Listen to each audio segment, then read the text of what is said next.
বিজ্ঞানীরা সম্প্রতি পৃথিবীর চারপাশে ঘুরে বেড়ানো এক নতুন ধরনের কোয়াসি চাঁদ বা আংশিক উপগ্রহকে শনাক্ত করেছেন, যার নাম 2025 PN7।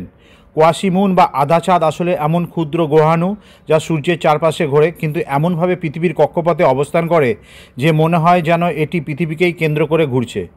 2025 PN7 আকারে মাত্র 19 মিটার দীর্ঘ। এই গ্রহাণুর উজ্জ্বলতা এতই ক্ষীণ দেখা যায় কেবলমাত্র শক্তিশালী দূরবীন দিয়ে। 2025 সালের 29শে আগস্ট ইন্টারন্যাশনাল অ্যাস্ট্রোনমিক্যাল ইউনিয়ন এক বিজ্ঞপ্তিতে এই বস্তুটির তথ্য প্রকাশ করেছে, যা মূলত জুলাই মাসের হাওয়াই দ্বীপপুঞ্জের মানমন্দিরের প্যান স্টারিস 1 দূরবীনে ধরা পড়েছিল। বিজ্ঞানীরা এটির কক্ষপথ বিশ্লেষণ করে জানান যে এটি সম্ভবত 7 দশক ধরে পৃথিবীর কাছাকাছি ঘুরছে এবং সম্ভবত পরবর্তী আরও 60 বছর পৃথিবীর কোয়াসি উপগ্রহ হিসাবে থাকবে। বিজ্ঞানীরা ধারণা করেছেন যে মহাকাশে এমন আরও অনেক ক্ষুদ্র কোয়াসি চাঁদ লুকিয়ে থাকতে পারে।